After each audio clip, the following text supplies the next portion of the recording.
Fair Right. enough. I can see it. A seemingly Look, plot we hole just- sewed shut. We just talked ourselves through a crisis, everybody. Oh my God. And my faith in Erikson has completely been restored. What a guy. What a guy. Welcome back to SciFi and Fantasy Read Along. In this episode, Yule, DM Phil, and I will be discussing Chapter 4 and our final chapter in the city of Pale. In the last episode, we left off with Paran lying in a rapidly spreading pool of his own blood, having been stabbed twice in the chest by an unknown assailant, and there's a ringing in his ears. Let's get started. All right, good luck to us. Tattersail and the Bridgeburners comparing notes. In the previous chapter, Paran had gone looking for Whiskeyjack, but he wasn't to be found because Whiskeyjack had been summoned to a meeting by Tattersail. She did that in the very beginning when she was talking to Bellarden. She was like, "Hey, go tell Whiskeyjack, the fat lady with the spells wants to talk." You know, and I don't comprehend why she had to be so coy at this point. I mean, everybody knows who the effing mage is, right? Everybody knew. I'm sorry, I'm not following. Why didn't she say, "Hey, tell him Tattersail wants to see you"? I just took it as self-deprecating humor. Well, it might be, I suppose. I don't think she's trying to disguise her name or anything like that. Oh, you don't think that's what it is? I mean, I didn't take it that way. Yeah, okay. Maybe, but I did not take it that way. Because, I mean, seriously, like, she's the only cadre wizard left. There are only two remaining, right? Technically, Blurden is alive. He's not part of the cadre, though. Yeah, that's right. Okay, so fine. Technically, there's only two left, Tashrin and her. He's not part of the cadre. Okay, yeah, I know that, but there's really only two wizards left, period. And Bellarden. And Blurden, who's not really there anymore. Where is he? He's in an alleyway with a dead lady and a sack on his back. Yeah, exactly. Well, Paran went to go find Whiskeyjack and couldn't because he was busy with a meeting with Tattersail. And That's right. This is that meeting. This is that meeting. Yeah, exactly. So this is happening concurrently, probably while Picker is belittling Paran. This is all happening now at the same time, and it's all happening in one evening. Tattersail is worried that Hairlock is going crazy. She knows that he's using the Chaos Warren, which is the same Warren that Animander Rake uses, if I'm not mistaken. And she knows he's growing in power. It seems like it's going to be dangerous for everybody. And we also find out that Hairlock is seeking very specific things. What Hairlock is actually after is what Quick Ben says. How many agents is Tashrin using? What are the details of the plan? What in Hood's name is their plan? And is all of this Lassine's orders, or is the High Mage eyeing the throne for himself? We need to know. So this is the third time someone in the book has suggested that Tashrin might be making a move on his own. Tattersail was considering that as a notion. Paran has considered it as a notion. And obviously now Quick Ben has considered it as a notion. So it wasn't me. It was three sections of evidence that made the suggestion. So just to be clear, you're suggesting that he's... I'm not. Fine. But three people have. That there is a play to completely take over. That Tashrin is plotting to take over the Empire for himself. Or at least carve out a huge niche. Then again, why take out the Bridgeburners? I don't know the answer to this question. But it could have just been a sideline. I mean, his orders were probably to take out the Bridgeburners. Right? Eliminate Moonspawn, take over Pale, get rid of the Bridgeburners, and the priority is to get rid of the Bridgeburners. But he used that opportunity to take out other mages. Nightchill, yes, and right. Fire Wizard. Because it's part of his orders. His orders are to kill the Bridgeburners and destroy that entire army, essentially. So why not take out some of his own rivals at the same time? Okay. I'm convinced that's a viable option. Yeah, I think they think that it's a possibility. Whether it's true or not, I don't know. So that's what Hairlock is after. He wants to know what Quick Ben is asking right there. Or that's what he's been sent to go find out. And this is where we find out the Bridgeburners' MO is to go about their revenge in a very indirect way, patiently, to collect intelligence. This is kind of a reprisal of their meeting on the hill, right? Yeah, a bit. More information, more specific information, but a lot of the same people talking about a lot of the same things. Well, I think specifically some stuff that's important is that we're finding out that Hairlock isn't just tracking Tashrin, but he's also tracking Sari. And that he's going through Warrens like crazy Yeah, And he's a little haphazard, but he has to do it in such a way because he doesn't want to get tracked.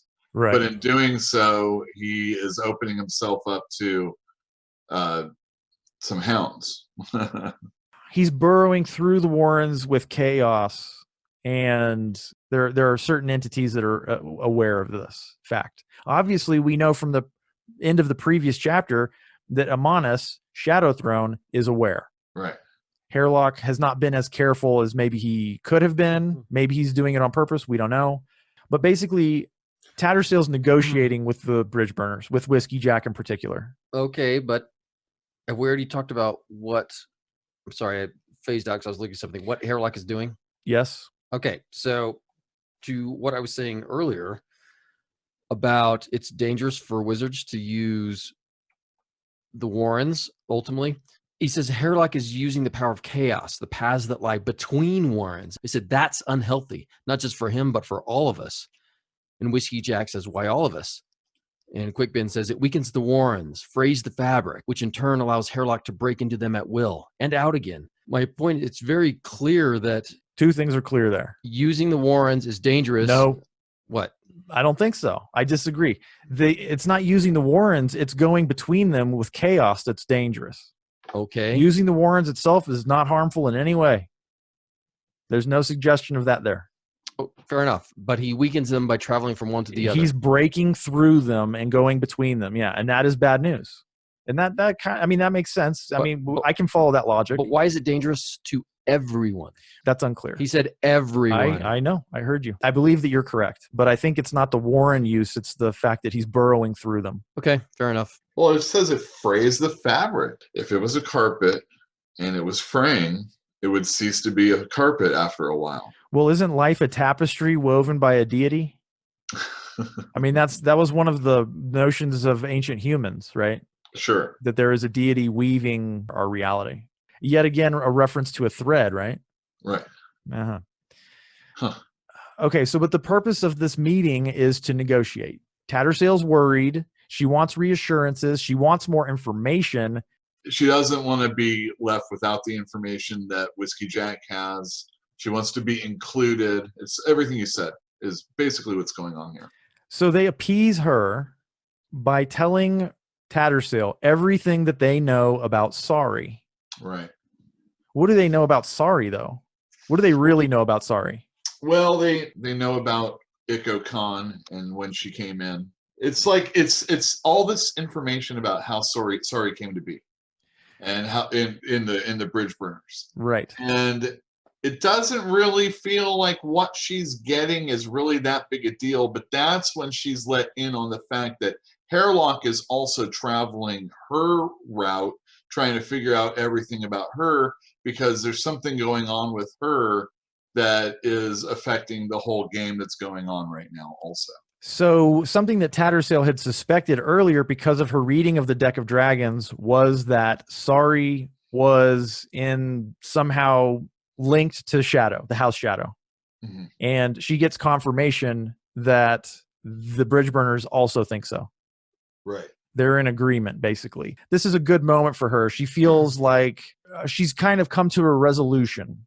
Tattersail figures out that since its arrival in the deck and its opening of its warren, Shadow's path crosses the empires far too often to be accidental. Right. And then she wonders, why should the warren between light and dark display such obsession with the Malazan Empire? Right. And then there's a little bit more information about warrens. She says it only appeared following the Emperor's assassination at Lassine's hand. Shadowthrone and his companion, the patron of assassins, Cotillion, were unheard of before Kellenbed and Dancer's deaths.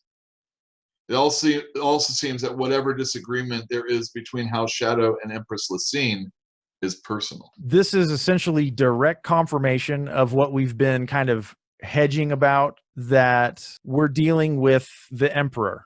This is confirmation that when the Emperor was assassinated, along with Dancer, Amonis and Dancer, they became Cotillion and Amonis. They became Shadowthrone and the Rope.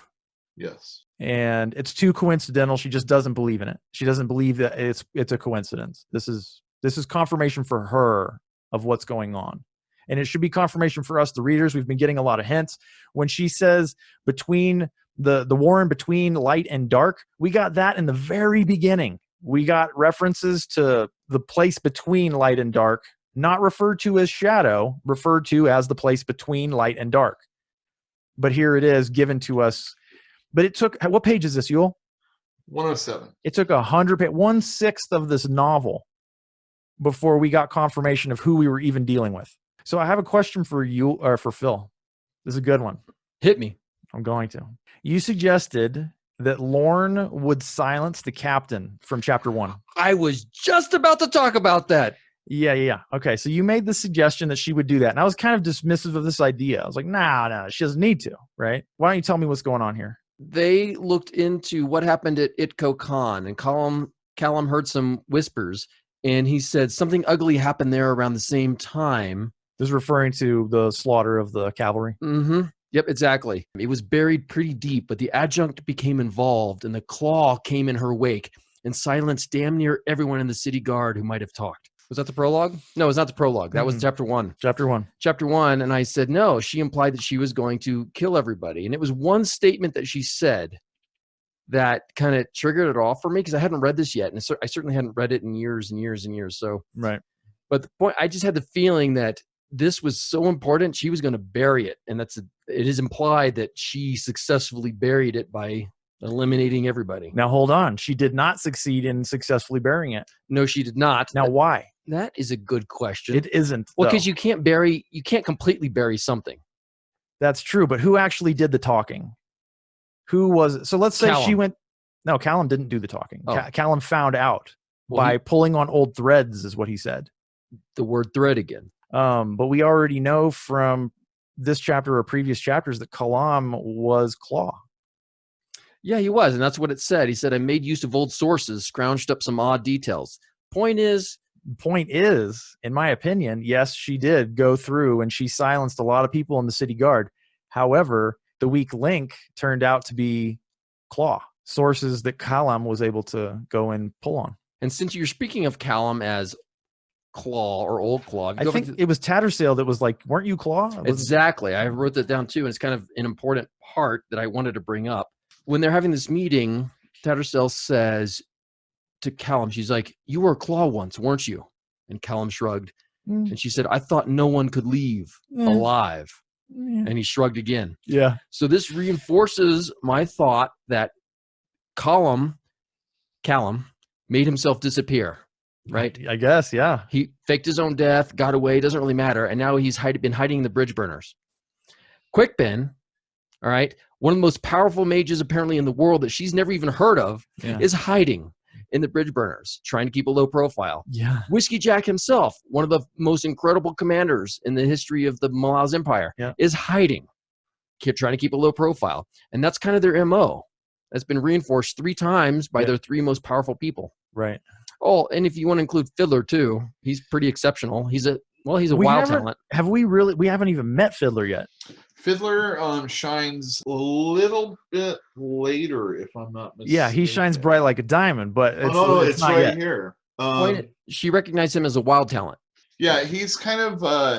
I'm going to go to MASH for a second, and Radar O'Reilly would know when the choppers were coming a few moments before they heard the choppers. Yeah.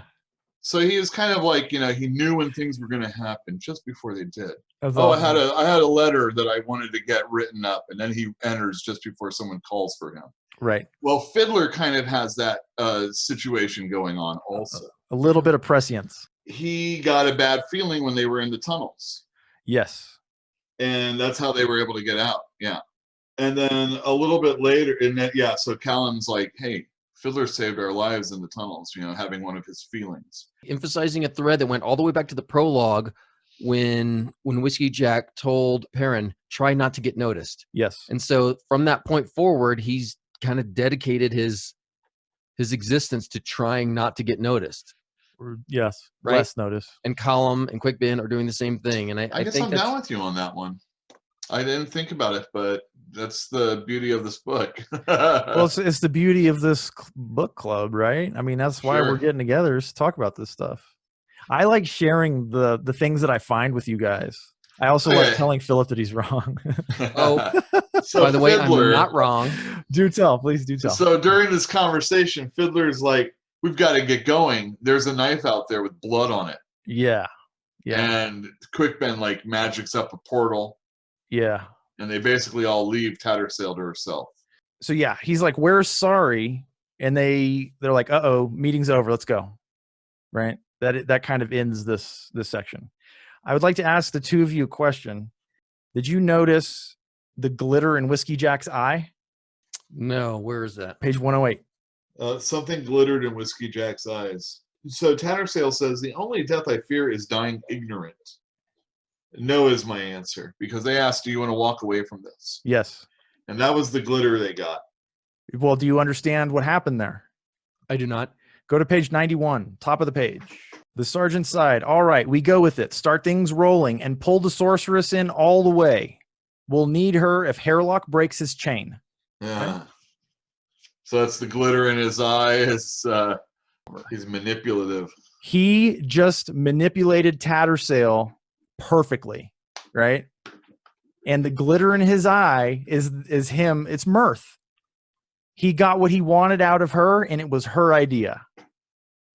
But I know that we've seen the glitter in his eye once before, and I didn't catch it before. So I'm not going to go back and reread it, but anybody that is going to reread the book, look for another one, because to me, that was just a magical moment in this book. Do we want to do the Dassam Alter thing that's that we get the information on, the rest of it? Basically, the glitter's like Hannibal Lecter when he's like, "I love it when a plan comes together." Not Hannibal Lecter. Oh, Colonel Hannibal. Sorry. From the A-Team. Yeah, the other guy salivates.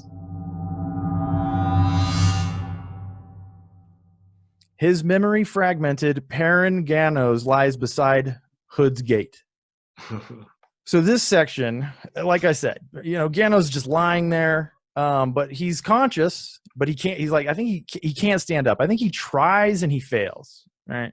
And we don't really understand what's going on here yet. But he gets a visitor. He gets two visitors, in fact. Yeah, he does. Twins. A pawn. I think the first thing they say to him is, "We like your sword." We've often noticed your sword.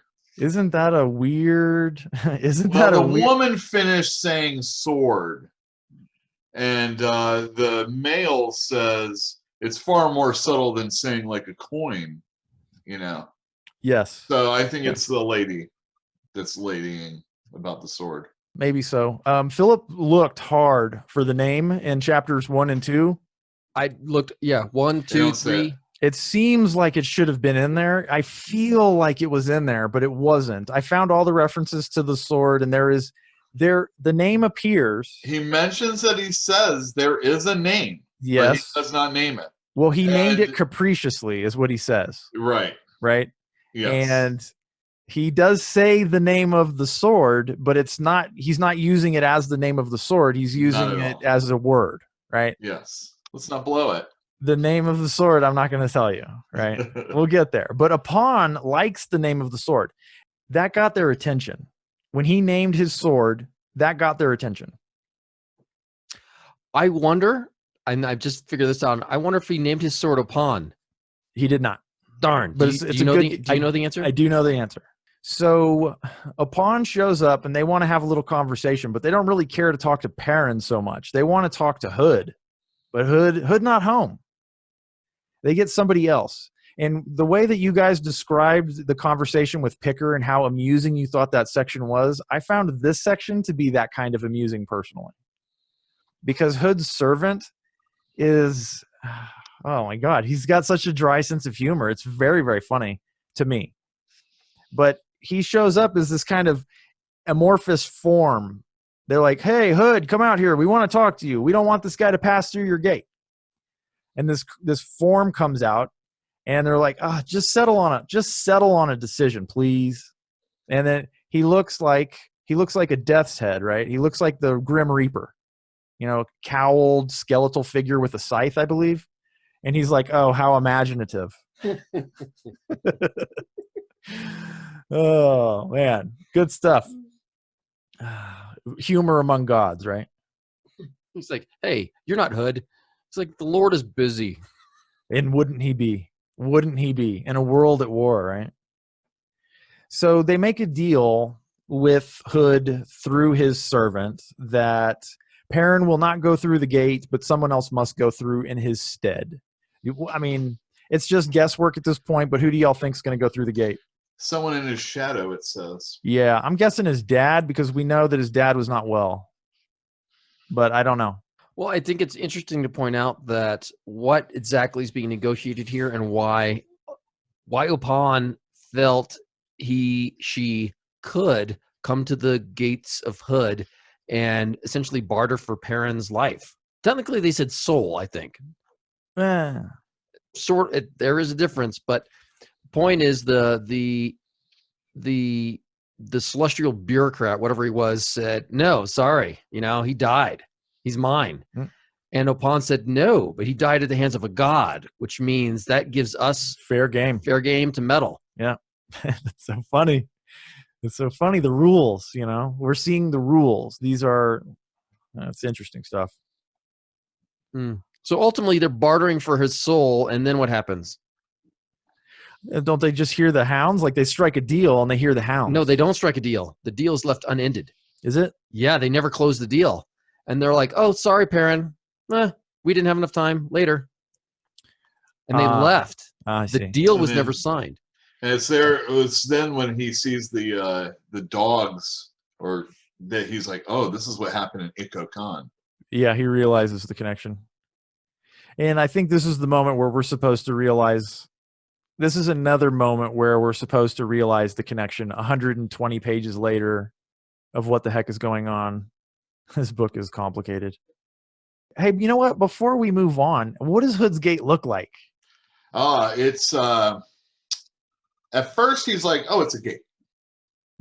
And he's like, oh, it's not really a gate. And he's like, oh my gosh, I can't believe this. And it's like, it's flesh, it's humans or bodies twisted amongst each other, forming a gate.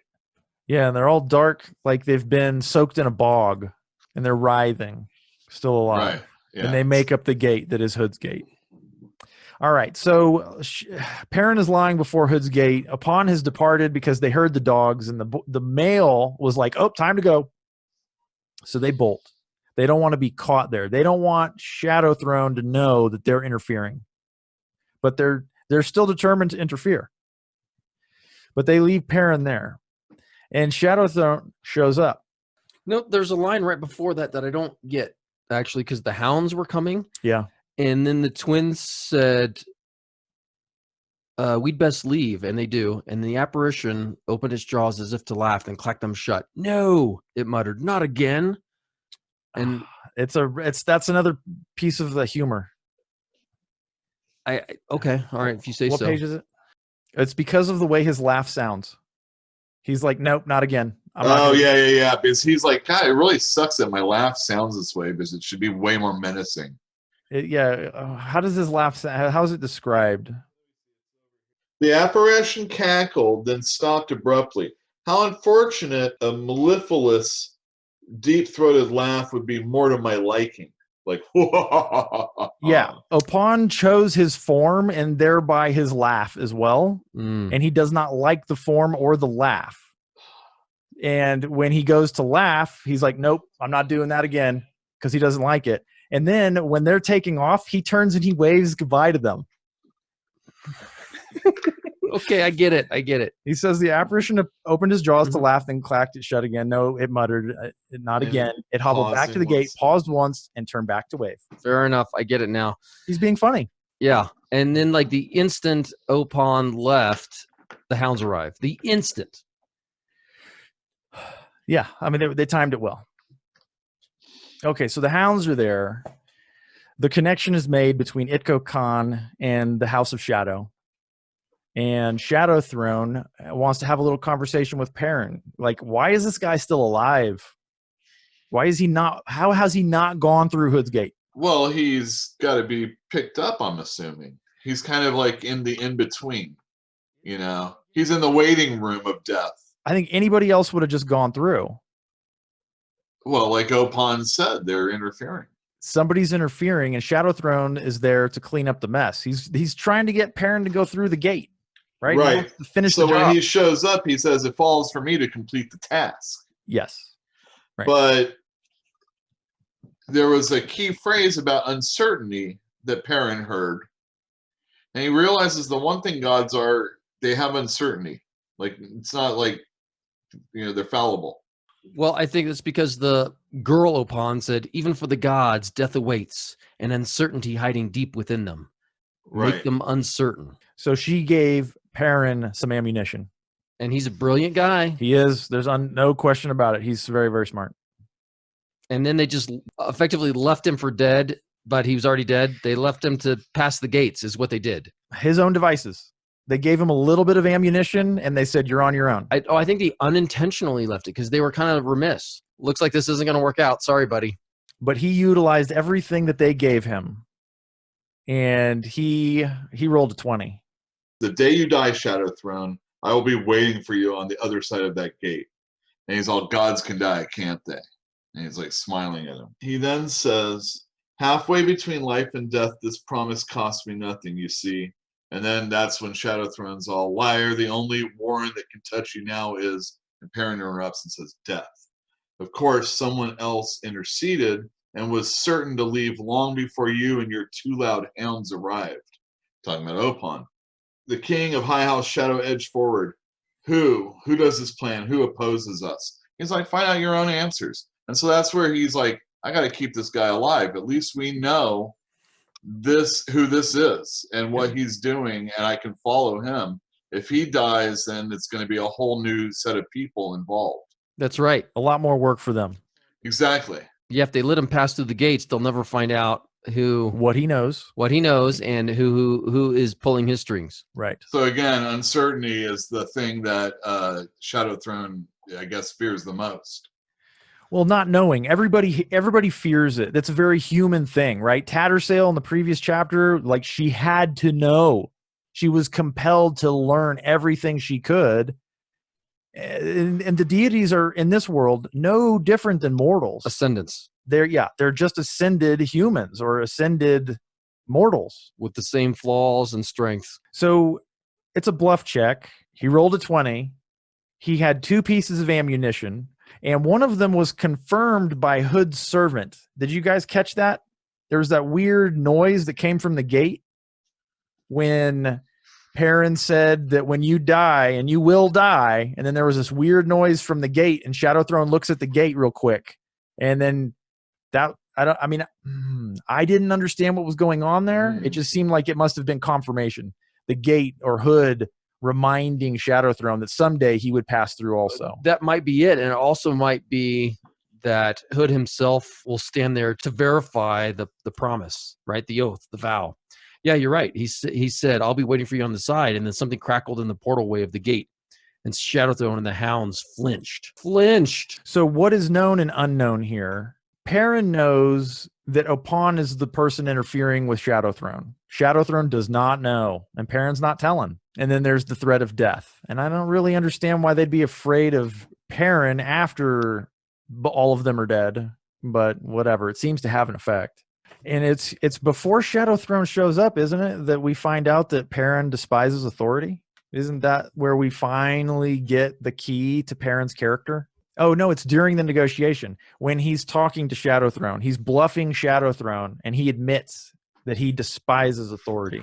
Always has. Well, do you think that plays into his... I think that plays into everything about him. Oh, I see it. I see what you're saying. So the reason I think he doesn't like Topper is because Topper is a figure in authority, but he has no control over him. He cannot advance by doing well for Topper. He can't advance by doing well for anybody in the claw at all. It's just Lorne. Lorne's like his boss, right? In reference to the Bridgeburners, he is the position of authority to them. But he hates authority figures, and I think that's why he's actually rude to all of these people. Yeah, I'm down with that. Paran lives, but in living forgets. Yeah.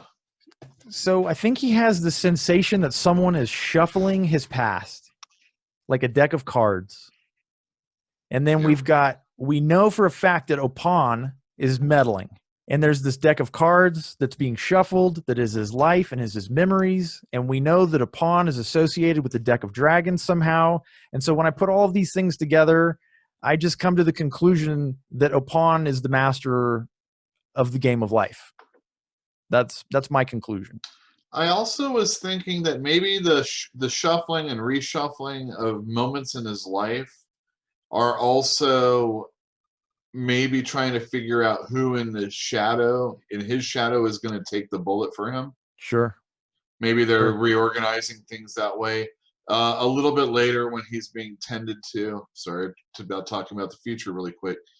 They're talking about scars of the body and scars of trauma. Yep, right. Maybe this is part of that also. Well, what was the other piece of information from this section? Because there's really only two pieces of information. That he is waiting for his parents with his sisters. Yes. And he originally thought he was in his mother's room, but it was really a worker, a housekeeper, a servant. And Picker and Ansi find Paran in the street, dying, dead, basically. And then he gasps awake. And they're like, oh my God, this guy's alive. Get a healer. Right. So I think you're right, Yule. I think that was the shuffling was one, it was to make him forget, but also it was to find the person that's going to go through. But it makes me a little curious because he loved and was raised by servants, not his parents. He says he didn't even know his parents or barely knew them. So it may not be his father. Okay, so that's all there is to that. He's alive. He's been found by the Bridgeburners, and they're calling for a healer.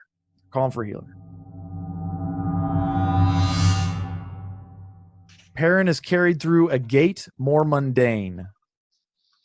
So it's 3 a.m. We're finally getting a time stamp, right? There's this cadence to what's going on now. It's like on the hour. 3 a.m., it's raining, and there's a gate to, I think it's into the interior palace. And Kalam and the Bridgeburners are basically negotiating with the guards to just let them pass, say nothing to anyone, right? The guards are warned that if a woman comes through, just let her go. Just don't get in her way. Because right now it seems that Kalam is thinking maybe Sari did this to Paran. And the gate guards, they're like, oh yeah, you're Kalam. Anything for you, buddy. Anything for you. You're with Whiskeyjack. We love that guy. We love everything about Dujek, and Tatterin is a treacherous murderer, is what they said. Yeah, they're not down. Yeah, it's not just Whiskeyjack and his group that have been thinking these thoughts. I mean, it gets around that we just lost thousands of people for no reason. None. Zero. No reason at all. And Tatterin did it. Tatterin was the mastermind of the plan. We've known this all along. Hairlock pointed it out long ago. Well, I'm not saying he was. I'm saying that's the perception of your common soldier. Well, this is just more evidence to me that this army is very, very loyal to Dujek. So anything that hurts Dujek, and this is Dujek's army, anything that hurts Dujek's army is bad. And for whatever reason, they know that the plan came from Tatterin. Or he's a treacherous murderer for some other reason. But I can't think of one. But I think they're ascribing blame to what happened to the Bridgeburners to Tatterin appropriately. A reading of the entire deck of dragons by Tattersail. Okay. So how does she do it? What's she doing? What's she after? She's making like a well. Yeah, spiral. A spiral circle or spiral pattern. I don't fully comprehend. The cards come out in different ways, depending on whatever the circumstances. And this time they're coming out in the spiral. Before it was like right, left, center, up. You know, I think this has to do with her being an adept. So the placement of the cards as they come out, When she pulls out a card, she's also inspired to place it in a specific place, which gives indications over what's really happening, right? A spiral means spiraling downward to destruction. In this particular case, it meant it spiraled down into a pit, but I think she also said that it could have been a mountain. Opan. It could be either way. Positive image or negative image. Yeah. I think this is Opan's game, guys. Like, I mean, I just keep seeing evidence for it. Without some reference point, you could look at the exact same object and it could be have you ever seen or a pit. Have you ever seen the what is it? It's a 3D image of a human face. It's like a mask, like a death mask, and it rotates around in a circle. And as it's rotating, it's a negative image. You're seeing like, oh, that's the inside that I'm seeing now. And as it continues to rotate because of the lighting, it all of a sudden it pops out. Now it's the outside, and the it's concave now, whereas just a second ago it was convex, and then it rotates a little further and it pops again, and it's like it just keeps switching back and forth. Right? No, but that sounds awesome. It is awesome. I can't remember the name of the illusion, but it's a well-known thing. So yeah, she's doing a spiral. She does the entire deck down into a spiral. There's a hound at the bottom of the pit, and right in the middle of the spiral is the Night of Dark. And Tattersail interprets that to mean that there's going to be a confrontation between shadow and dark. Dark being Animander Rake. Yes. So I don't know exactly what his position is in House Dark. I assume he's, high. He's something. He's the Knight of High House Dark or something. I'm not sure. Opan is in control of this entire game, and I think that by game she means life. Opan does not like shadow meddling. Opan is upset. Opan is now meddling on its own, right? We get confirmation that the Mason and Soldier of Death are brothers, right? And Tattersail's shame and her history of inaction has now given her the steel of resolve, and she is being spurred into action. Quick Ben arrives. Well, she sensed an immediacy to the reading, and I don't really get that. An immediacy? That sounds good. Like happening right now. Like stuff is moving. You have to do this right now. Read the sentence, please. Well, it said, the spiral had become a pit, a tunnel downward, and at its root, seeming distant and shadow-hazed, waited the image of a hound. That's appropriate. She sensed an immediacy to this reading. An immediacy, like stuff is going down right now. And stuff is going down right now. Yeah. High House Shadow had become involved, a challenge to Opan's command of the game. Now, I mean, you brought that up. It didn't say command of this game. The game. The game. Life. Yeah, I think the events that are going to come into play in just a few moments are kind of what this is talking about. It's happening right now. Yeah, exactly, because High House Shadow's Warren had been interrupted. Breached, yeah. Yeah, by someone that's going to show up in a little bit. Maybe that thread is actually Hairlock. That's what I'm thinking. Okay. Really? Okay. Well, possibly. If it's immediate. He's following. Well, and he's these not. readings usually have something to do with something that's going to happen soon. Then the thing that's going to happen soon is at the end of this chapter. I don't think it's Hairlock. And the reason I don't think it's Hairlock is because Animander Rake is of no interest to Hairlock. I agree. I don't see Hairlock in this. But there's an immediacy which are Hairlock is essentially leading the hound to her. That's the immediacy. Some stuff is in motion right now. Let's get there when we get there, yes? All right. Yeah. So let's just dissect this a little bit at a time. Her eyes were drawn to the first card she had placed at the spiral's very beginning. The Mason of High House Death held a minor position among the overall rankings, but now the figure etched on the wood seemed to have risen to an eminent placing. So the card hasn't moved, but somehow it seems more important. And who is the Mason of High House Death? Well, I mean, we No. can't infer it, but is it now? No, we know because you put this together. There was a brief conversation, somewhat forced, where is it later? I think it is later. I think it's later. I think it's a little bit later. I think it's the next section. So let's foreshadow a little bit. Let's not. Let's do it when we get there. Okay, but we're trying to understand the reading. We're trying to understand the reading, but Tattersail doesn't understand the reading. So there's no reason why we should take our foreknowledge to interpret her reading. Fair enough. Let's do it when we get there. It'll make more sense to But we listen. understand who the Mason is. One of two options. We understand that there is a Mason of High House Death. and he's gaining in importance. We don't know why, and we don't know who it is. Right? Yes. Okay. Nor does she. Nor does she. Got it. Okay. She's in the dark. Let's play this page. It even says that. So they just talked about the Mason of High House death is becoming more imminent, and it says brother to the soldier of the same house. So there's 2 face cards being named here. So there's Mason of High House And death soldier. and soldier of High House death. Yep. Linked, right? They're brothers. Yep, brothers. The Mason's image was that of a lean, graying man clothed in faded leathers. Don't know what that means. Maybe nothing. I doubt it. Okay, so she's done her reading, the entire deck. I mean, what are we learning here? Like, no, there's more. And there's like around the Mason are the roughly dressed menhirs. And Tattersail found that she could make out faint glyphs on the stones, a language unfamiliar to her, but reminiscent of the 7 cities script. Right? That is a hint about who the Mason is. You think so? I think so, yes. Okay. So because it's the Mason shaping those stones. Let me ask you outside of the podcast. Let me ask you, Philip, what you think that implies? That the Mason of High House death is from the 7 cities. I don't think the Mason of High House death is from 7 cities. The role had been assumed by a man who'd once worked in stone, but no longer. So I think I know the answer, but I'm not going to say it because she doesn't know. She does not know. She's in the dark. So, I mean, have we learned anything else, though? I agree. This is a difficult section, okay? It's supposed to be difficult. It's all about interpretation and past knowledge and foreknowledge, and, it's a deity confusingly trying to communicate. It's not supposed to be straightforward. But, like, is there anything else that we know from this section? Oh, this is an important part. The pattern she saw startled her. It was as if a whole new game had begun, with players stepping onto the scene at every turn. And what did Whiskeyjack say recently?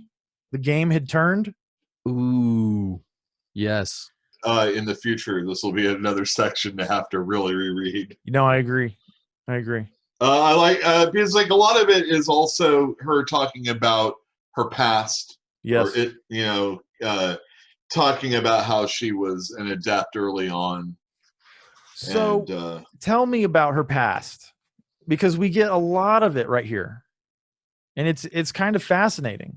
And we already know some stuff, but we haven't, like, he's giving us layers and layers of characters, little bit at a time. And in one section, we'll get some information, and it builds up a palimpsest of a character that ends up being quite deep. And we get a lot of good information about Tattersail here. And like her resolve when we finally get it it's nice and it's deserved. It's another instance of Tattersail, although she's a kid at this time, running away or not telling people something that's ultimately going to get them killed. Yeah. And she's haunted by these memories consistently. Guilty. Yeah, guilty. She's guilty of this as a child. Probably didn't have any reason to be guilty for that, but guilty for the people dying on the hill, all sorts of stuff like that. In other words, she's carrying a lot of baggage.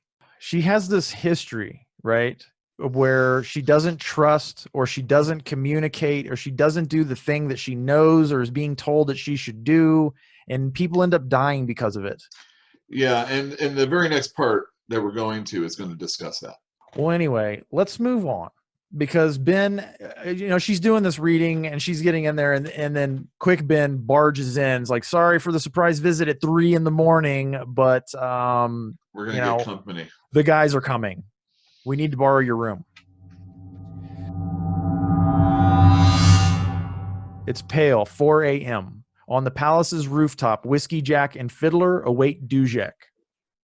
Stephen Erikson starts telling us a little bit about Fiddler and how he used to break in to mausoleums, and he used to break into stone structures in order to burgle the valuables out of these things. And then he got caught, and he was given the choice, mines or the army. And he chose the army, and he's like, maybe I shouldn't have. I hate swords. And he takes his sword off and he throws it on the roof, right?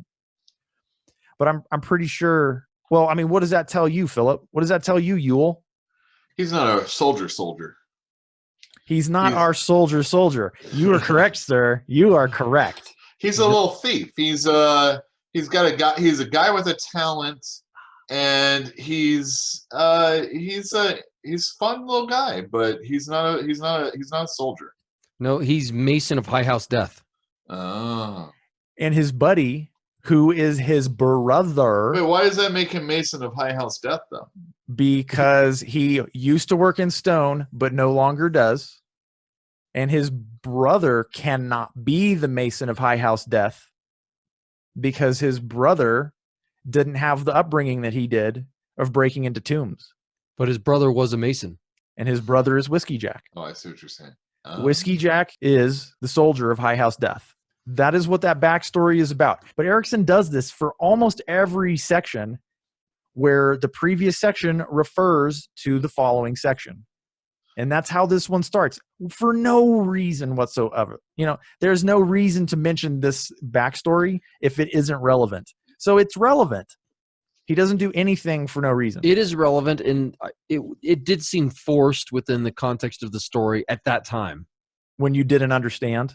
Well, yeah, it was forced. Like, oh, all of a sudden we're going to reminisce about our past while we're on this roof for no reason whatsoever. Yes.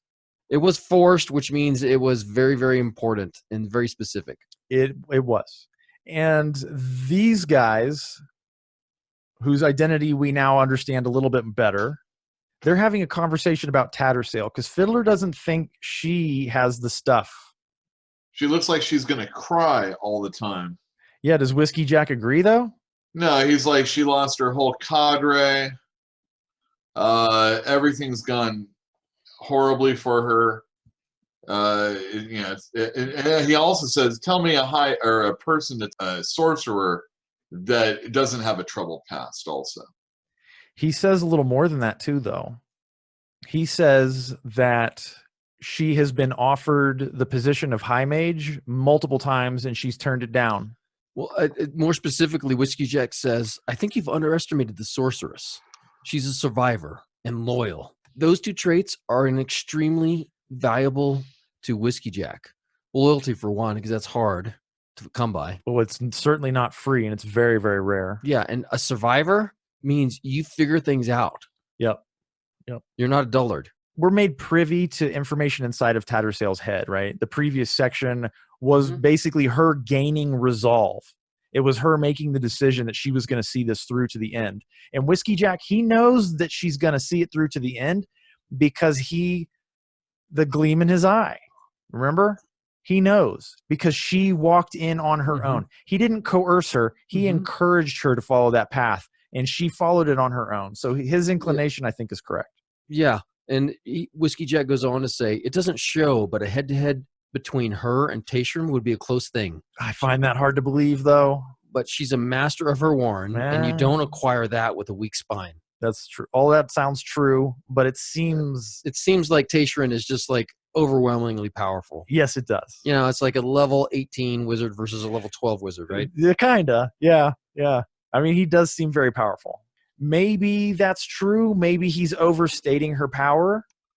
Maybe we've been given the wrong impression about Tattersail this whole time. I don't know. She doesn't strike me as super, super powerful, but whatever. Maybe.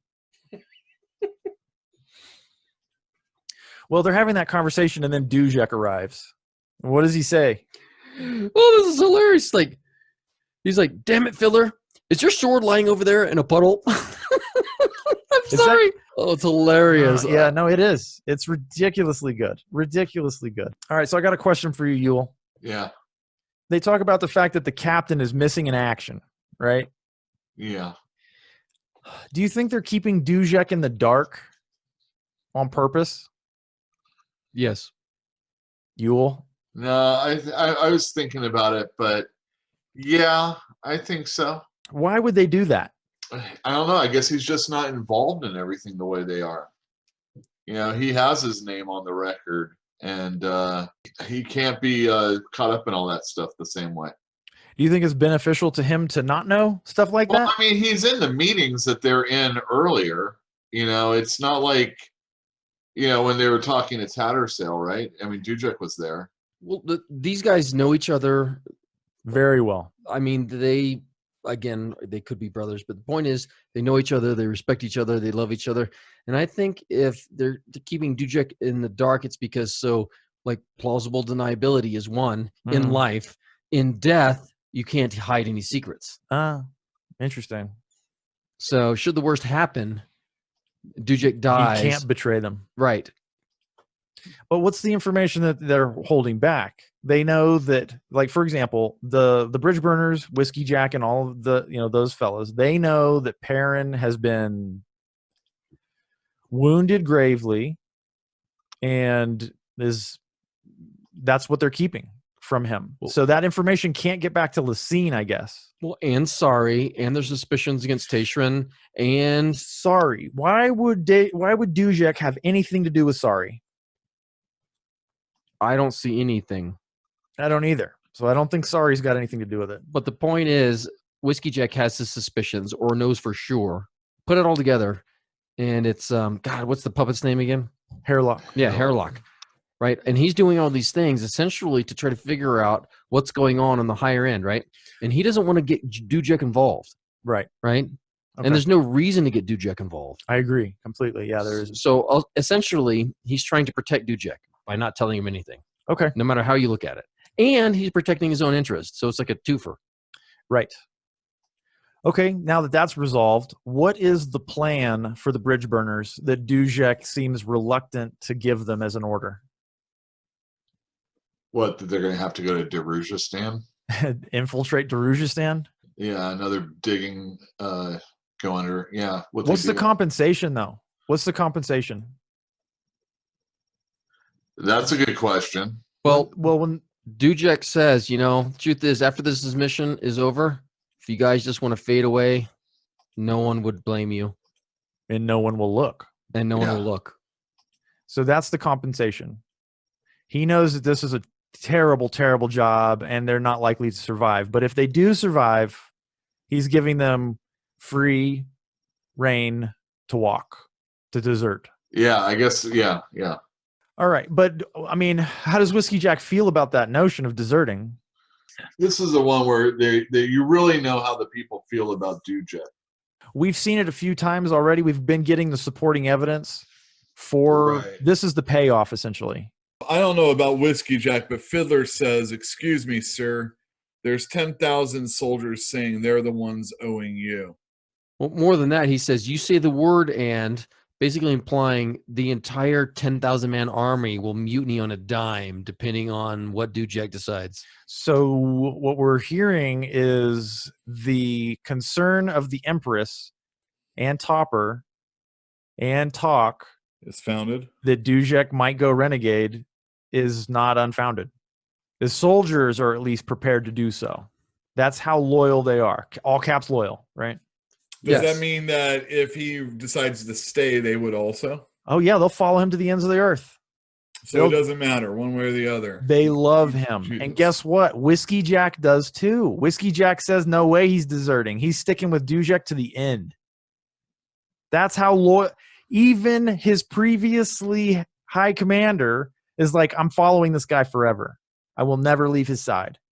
That's how Whiskeyjack feels. Same as Fiddler. Same as all of the rest of them. They love Dujek. Well, and just to emphasize, Dujek is considered the finest military commander in the entire Malaz Empire. It's a little terrifying. And I think the Empress has a person set aside specifically to kill mages who rival her. She has concerns that her best military mind is possibly going to go renegade. She's concerned. This is what Shadow Throne and Amonis were talking about. Oh, they're the same person. This is what Shadow Throne and Cotillion were talking about earlier when Lysine was in a precarious place and they were just going to help nudge her along to her fall and demise. This is what they're talking about. Lysine is not crazy. She's a smart lady, but she is in a very precarious position. Right. Well, I also think, to her credit or history's credit or however you want to look at it, her actions and concerns or paranoias are textbook emperor, right? Yeah. I mean, you're trying to control everything. You're trying to expand. You're also trying to eliminate threats. I don't know. The truth is, and I just want to bring this out there, technically, we don't know anything about Lasine except her actions, right? That's all we know, right? And that's thin. Technically, her only action was her outlaw against Majory, right? That's a verifiable action. Oh, and she pulled the trigger on the previous emperor. Well, yeah, okay, fair enough. That's implied, but almost 99.9% true. I mean, she's the only one that benefited. My point is, we have had no input on her side of the coin on what her motivations were, why she did those things, what she's hoping to gain. Does that make any sense? Yes. No, I'm with you all the way. She has been unrepresented in the book so far. But she's painted as, she's demonized, right? Well, we're seeing the perspective of people who despise her. Right. Just like any leader is despised if you don't comprehend why leaders make the decisions they make. Of course, yes. And that's part of Paran's thing. I'm just trying to be the devil's advocate for her right now because we don't comprehend what's going on or why she's making those decisions. No, you're right. You're completely right. I agree with you on this. Although she still may be a daemon. Yeah, well, you know what? I don't think so because she's got a sense of humor. Did you think that that gate would lead to the stables? Yeah. That's true. That was actually pretty entertaining. It's one of my favorite scenes also. Well, I mean, okay. I think you're right, though. I think you're right. We're okay, so that's just the way it has to go, though. Erikson has chosen not to give us the perspective of Lasine. All right? We're sticking with Paran, the Bridgeburners, Tattersail, etc. That's who our characters are. That's who we're following, and those are the perspectives that we're getting. It's how it has to be. He can't write from everybody's perspective. And probably the Empress is one of the least interesting people in the book right now, right? She's literally sitting on a throne. Big whoop. Not interesting. If we found out everything that was going on in her head and all of her reasoning, the book would be over and boring. We're figuring out the mystery. There are events that are going on, and we're figuring out why. Yes, omniscience has its drawbacks. Big ones. And I personally like the challenge of trying to figure things out. I do too. How about you, Yule? You enjoy it? Me too. It is a lot to figure out. It's kind of like the masochist in me. I like books that make me work hard. All right, back in Tattersail's quarters, Kalam is pacing. Quick Ben is observing Hairlock remotely, and Tattersail is sitting on her bed. So, where are we right now? We know that reading that she did a little while ago, this evening, or this very early morning, is going on right now. We know that it's immediate. Something's going on, right? But what's going on right now? What's happening right now? Right now, they are tending to Paran in the other room. Yeah, that's Mallet, right? Yes, Mallet is. Right. And Quick Ben, Callum, and Tattersail are discussing about how Hairlock has caught the attention of a hound. Yeah, he's on the run. And then, most of the rest of this part is discussing how Paran is going to convalesce. He's actually healed. They don't know how long it's going to be, but because of the trauma that he's suffered, it could be a long time before he actually is on his feet. Yeah, like shock, PTSD, that kind of stuff. Yeah. Yeah. But his body's okay. Right. They asked Mallet if he could do something about, fixing, the trauma. And he's all, man, I don't know where. whoever fixed him only wanted to keep him alive and didn't care about all that other stuff. Right. So if he was to go in and try and fix any of it, it's been severed and he would not be able to trace it back to where it belongs. It's a little metaphysical, but basically he can't do what he needs to do to make someone whole. Okay. So do you remember what Bellarden said in the alleyway? The scars without are the scars within. God damn it. I love you. I love you. That was perfect. That was perfect. All right. All right. So let's unpack that. Because what we're seeing with Paran right now is that the scars within do not match the scars without. Sure. And that is an unhealthy state of being. Right? Right. We've got Bellarden, who refuses to be healed because he knows that inside he's distraught, right? That's more symbolic because his physical wounds match how he feels about losing Night Chill, right? It's a little bit different. But the sentiment is the same, that the damage on the inside and the damage on the outside, they have to be healed together. They're bound together. And like Bellarden is making it literal in that sense. But Paran is not going to be okay. Like something's going to be wrong with this guy from now on. And I think what does Tattersail say? It was Tattersail, wasn't it? The reference to the sword. Well, exactly. I think there's an important part there that I did want to mention. Yeah, Quickbin says he's coming out, shifting warrens. With Opon's luck, he'll lose the hounds. And Tattersail winced. Yes, she does. She did, because he's like so easily he's cavalier. Opon's name. Yeah. Okay, but why does she wince though? Well, here's why. It says, with so many currents swirling so close beneath the surface, it might well call unwelcome attention to them, and which goes right back to Paran's sword. It goes right back to my claim from the very beginning in the very first prologue when Whiskeyjack says, try not to draw attention to yourself. Yes, it does that. It's an ongoing theme. It is an ongoing thing, but it also goes back to Paran's sword. I don't see the link to the sword specifically. He named his sword capriciously, and they noticed. Opon notices everything that's going on.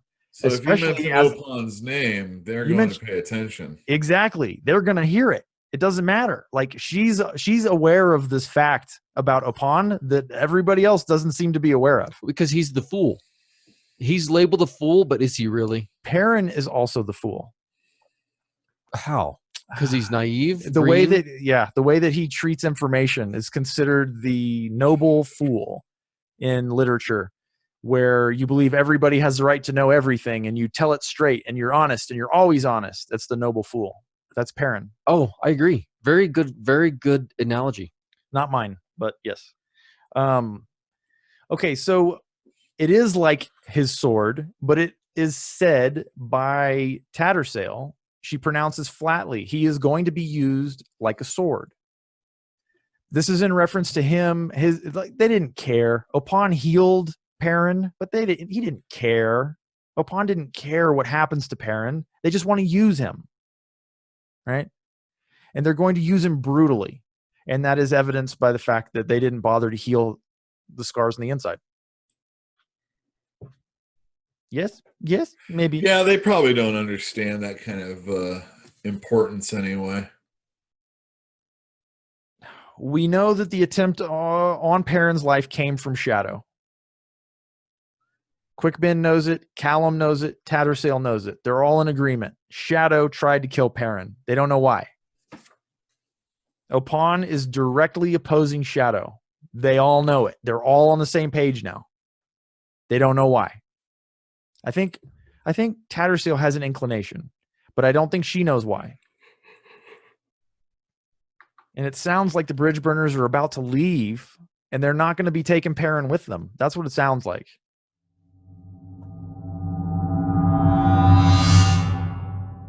From the palace rooftop, Dujek and the Bridgeburners watch the arrival of the Quarrels. All right, so this is where we get a really good description of the Moranth. We get a description of the Quarrel. We get a description of Moranth's society. And then the rest of the Bridgeburners arrive yelling at sorry. They sure do yell at sorry.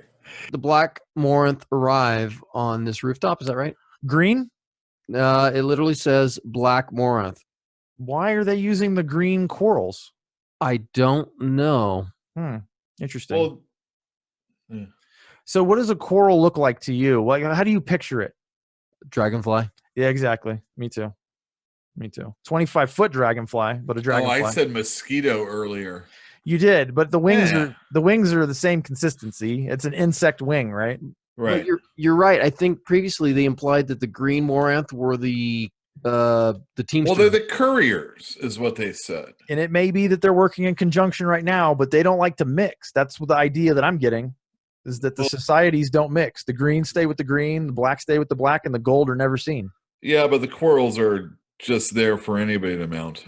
All right, so we got the description of Moranth society and all that kind of stuff, and like the infighting and how they're not really a threat to the Malazans, but if they unified, they would be possibly, because they have their munitions, they have the flight capability, and they've got their elite warriors.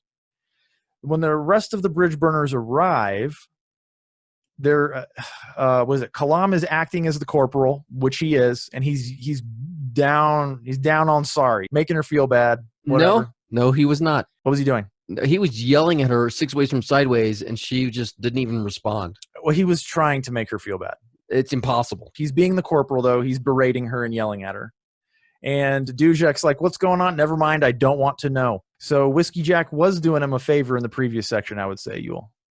Uh-huh.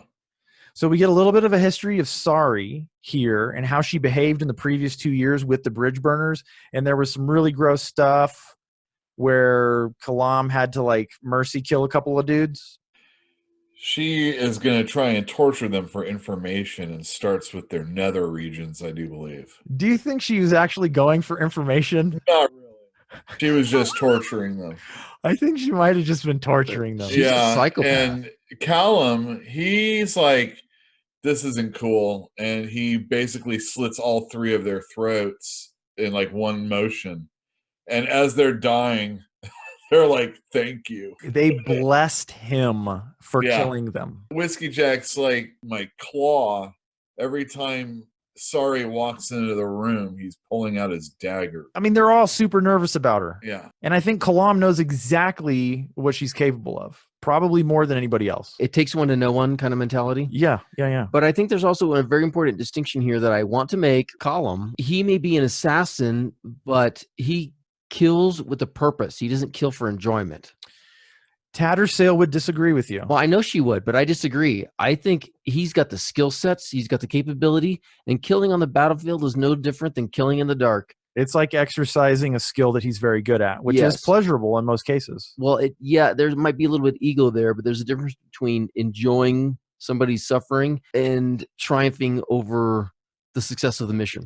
To be clear, Tattersail said that she felt that he enjoyed killing, not causing suffering. And the fact that he ended their lives sooner means that, in a weird way, he has a heart, a conscience, a humanity. Dude, he has enough empathy to know that their suffering was unnecessary and he would not want that done to him.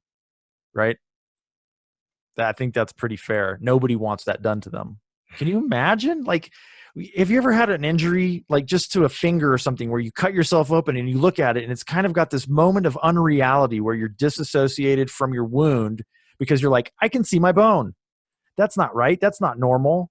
And it's a weird moment before your mind kind of settles in on the fact that this is you. It's not forever, but this is you and you're broken, right? And now imagine being tortured at length. Like, it makes me queasy just thinking about it. All right. So, but this is where we get confirmation once again that Sari is just a recruit. She's not a bridge burner. She's been with them for 2 years. She is not a bridge burner. They do not want to call her a bridge burner. They don't want to welcome her into their ranks. She will forever be a recruit. And that's it. That is it. All right. So Dujek, when all this is going on, Dujek, in just kind of casual passing conversation with Whiskeyjack, complains about his arm. He has a stump at the shoulder. He is Dujek one arm after all. And Whiskeyjack's like, hey, Mallet can ease your suffering, man. He can make that feel a little bit better. And he refuses healing.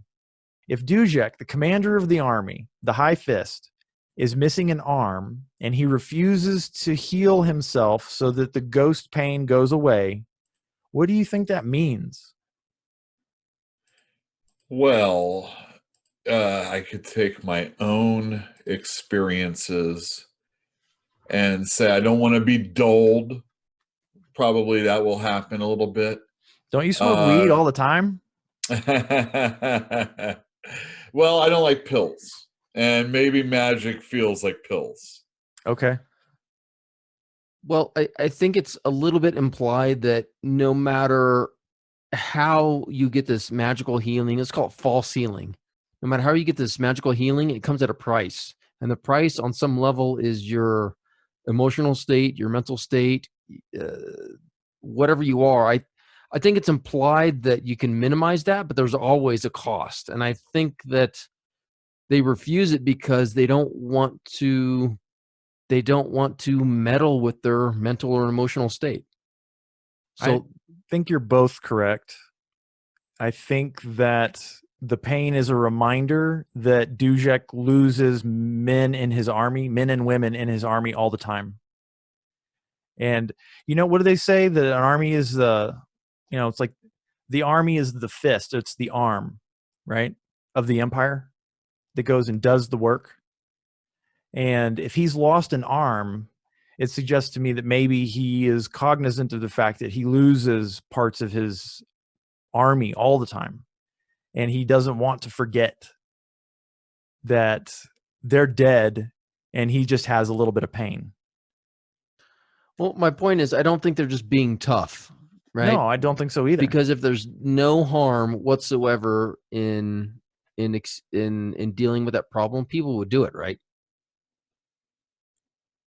If there was no harm, unless he's doing it for philosophical reasons, like Yule suggested. Well, philosophical or practical, either one. Either one. Okay, but what did Bellarden say? The scars within or the scars without? And when we're referring to what Mallet is referring to, that he feels pain. Like he feels something internally that mirrors the pain that he feels in his arm, right? Yeah. There's still it's a ghost pain, but there's an absence or something that's missing on the inside. And so if Mallet's interpretation is accurate, then he doesn't want to ever forget, which is Yule's point. Right. If there's an imbalance in the healing, right, it causes it causes problems. Right. Anyway, something to think on. I think we've seen it several times now. We've seen it, well, I don't know, at least 3 or 4 times now. So I think that it's a point that Erikson is trying to make.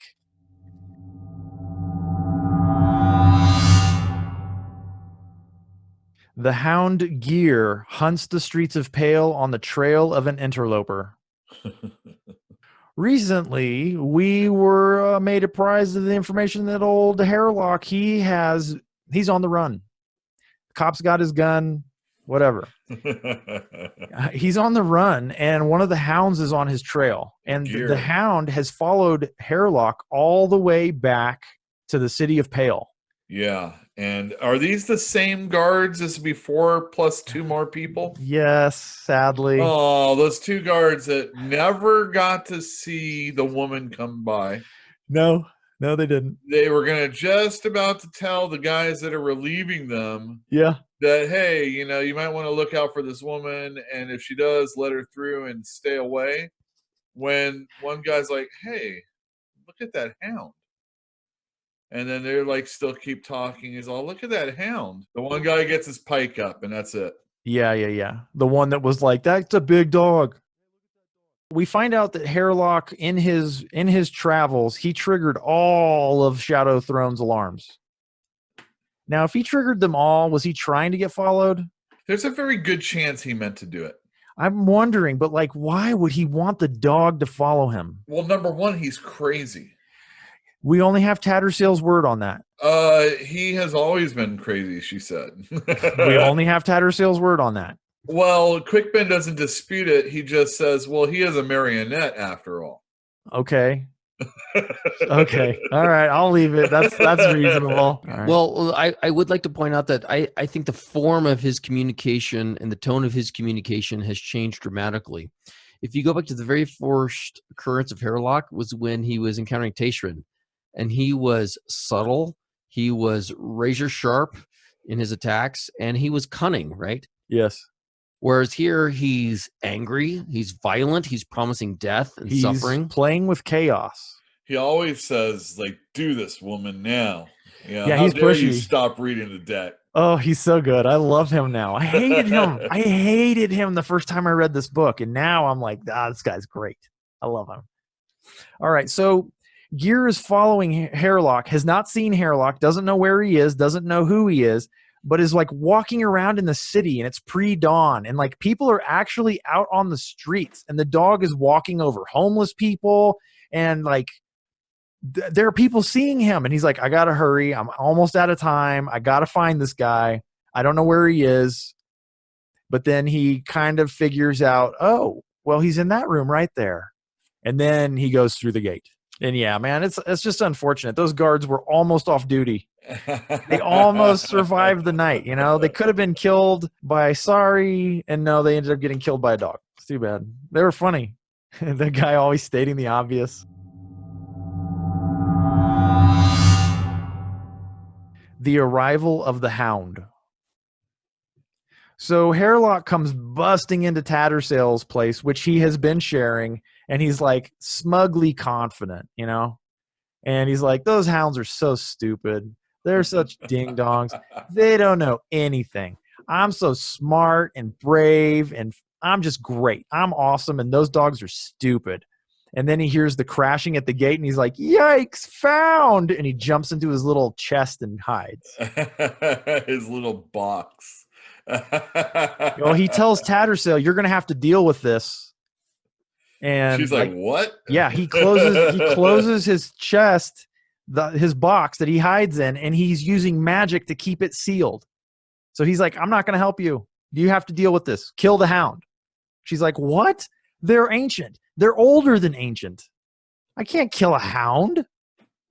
This is where Tattersail wonders whether or not Hairlock actually brought the hound with him on purpose, maybe hoping it would go after Tashrin or something like that. Oh, that's interesting. So, but why would it? You know, why would it go? Maybe Philip's just absolutely correct. He's insane at this point. Completely. I mean, it makes sense. If you're tinkering with chaos, you're not going to make a lot of sense. Yeah, she's like, he's 2 Warrens in, and he's using chaos. Yeah. So he's like really using a lot of magic, and he's not a human anymore. Well, if you remember from the very first reading where he came out as a marionette and he said, Tattersail, give me your reading.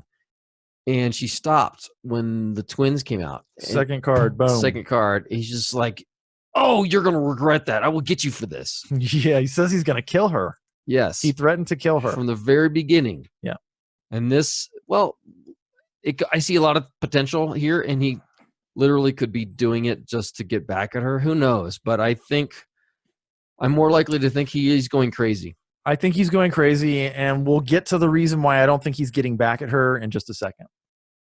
Okay, so he's in hiding. Tattersail's freaking out, and then the wall explodes inward. And there's Gear, this dog that's as big as a horse, essentially. And it's got eyes only for the box that Hairlock is hiding in. It's like, I want that thing. I'm going to eat it. And Tattersail is like, no, dog, you're not doing that. And because she is opposing the dog's will, I guess it decides she's the enemy. Yeah. Man. It really tears into her, too.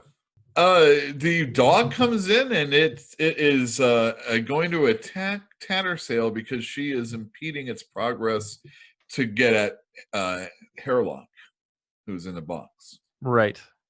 And the attack is quick. The dog comes forward, and she has defenses up, but it basically shatters them. I'm not sure if it actually gets, like, its teeth in her. No, it doesn't. But it's like it causes like a reverberation that shocks her, and as a result, she gets slammed into the wall. Her magic buffer, you know, there's a little bit of a buffeting going on. Oh yeah, it's gone. Wall, but she's basically turning over, throwing up, and then finally Hairlock comes out of his box, and he starts working some stuff. When Hairlock comes out, he starts to use chaos magic on that dog.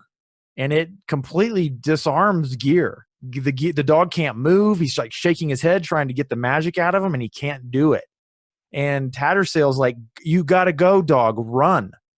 Yeah, and isn't she in the way of the magic also that Hairlock's doing? No, I don't think so. I didn't think so. Yeah, I didn't think so. I don't think so. But the question is, why would she be now being an advocate for gear? Well, isn't Hairlock kind of sucking the soul of the hound? Yeah, he was stealing its soul. Quite possibly that would be worse. Think about it. This thing is ancient. It's older than the gods. And like, what happens if Hairlock steals its soul? They've even said that the hounds predate the Warren of Shadows, I think is what they said, or something They're like that. very old. I don't remember the Yeah. specifics, but I mean, she's mentioned them a couple of times being more ancient than anything. They've been around forever, basically. So she tries to warn the dog off, but it can't shake the magic that Hairlock is using on it. And then Paran, dressed in a bathrobe or so, I think he's wrapped in a blanket. He kind of stumbles out all disheveled, and he's like, "Oh, hey, check it out! I have a sword." He And he pulls does open his blanket. I'm like, oh, what sword's coming out here? Yeah, boing. Opan's gonna be happy. Well, he does a full lunge. He pierces the dog, and then he twists the blade on the way out, and blood just goes slick. gouting out, right? And the dog's like nipping at the wound, but that frees its mind from Hairlock, and it bolts. It just disappears. Well, no. It said when that happened, Hairlock screamed in rage and jumped forward, closing in on Gear, and Tattersail scythed one foot into the puppet's path, flinging him against the far wall. And no, I think that's what broke the spell. Oh. Oh, okay. Tattersail intentionally, I would say, kicked Hairlock, and the spell was broken. Well, the dog gets away, correct? Yeah. All right. And Tattersail says, like, how did you stab that dog with that? Got sword? through all of those magical defenses? Mm-hmm. And he's just lucky, I suppose. What a jerk. Just lucky. Just lucky. Well, Hairlock, I don't know how, but Hairlock knew precisely what that meant. I mean, the captain was nonchalant because the captain knew his sword was special, right? Hairlock knows what now? Hairlock knew exactly what his comment meant. Well, he screams Opan immediately. Yeah, he says, Opan. Do you remember he cursed the twins also? Yeah, he said, Hood's curse on the fools. And you, woman, I'll not forget this. You will pay, I swear it. But the point is, the captain knew it was Opan's benefit or Opan's gift. And he said, just lucky, I suppose. And the twins of luck, right? Twins. But Hairlock knew exactly where it came from. They're the deities of chance, which means luck or bad luck, right? Back to that binary thing. So, okay.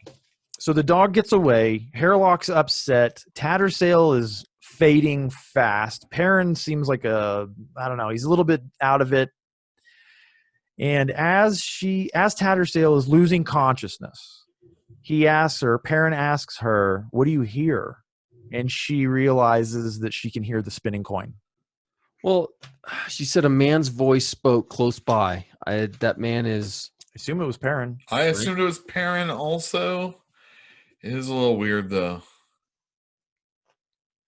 You know, every time Opan's been a card, it's been the woman, the sister, on top. Which means success. So we got to really pay attention when the man's on top. Which means the opposite of success. Yeah. That should be interesting. It will be. What do you guys think it means? Which part? The spinning coin. What do you think it actually signifies? Well, I thought it was Paran talking, and I think it's these two being linked together. Well, okay, so let's go back to that. I mean, this is how the entire chapter ends. And she felt herself fading, and a man's voice spoke close by. Urgent. What do you hear? Right? I mean, if it was Paran, why would that be the first thing he says? Yeah, he's weird, though. Right?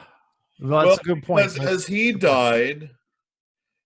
was dying, that whirring hum as if a coin was spinning, endlessly spinning.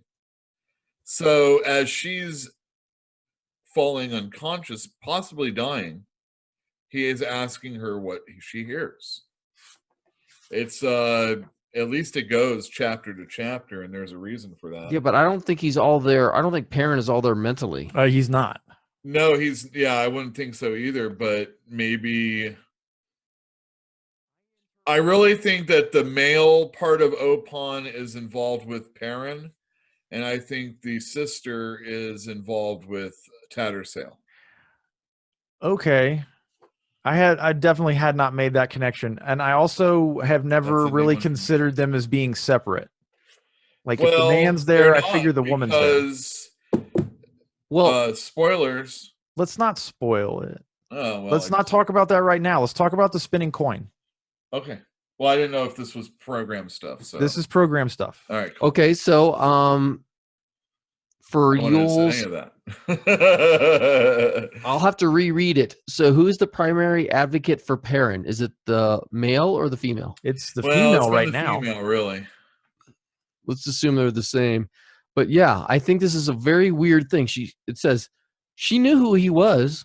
She knew who he was. Who, Paran? Tattersail knew who Paran was. Is it possible my interpretation of this section was just that she was fading to the point where nothing, like when you lose consciousness, you lose everything, right? Yeah. That's kind of just, she was on her way there, and all she knew was that a man's voice said this thing to her. Yes. Yeah, and not only that, he's written that way before, because when he gets saved by Opon and makes the deal with Shadow Throne, Paran, you mean? Paran, that is.